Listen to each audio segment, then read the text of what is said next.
डमरू वाले बुला लो हमें भी, डमरू वाले बुला लो हमें भी। द्वार आने के काबिल नहीं हूँ, मैं गुनहगार हूँ, माफ कर दो।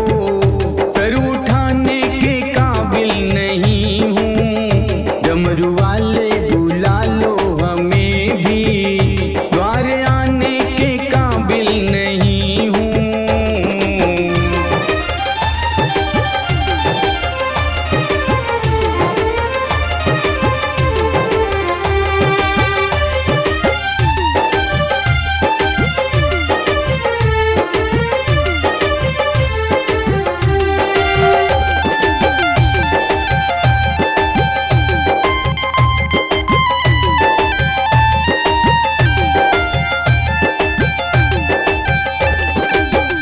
शुष्क लब आँखें पथरा गई हैं, शुष्क लब आँखें पथरा गई हैं। धड़कनों का भरोसा नहीं है, जिंदगी मौत से लड़ रही है।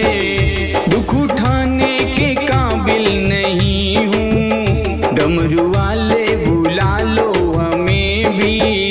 द्वार आने के काबिल नहीं हूँ।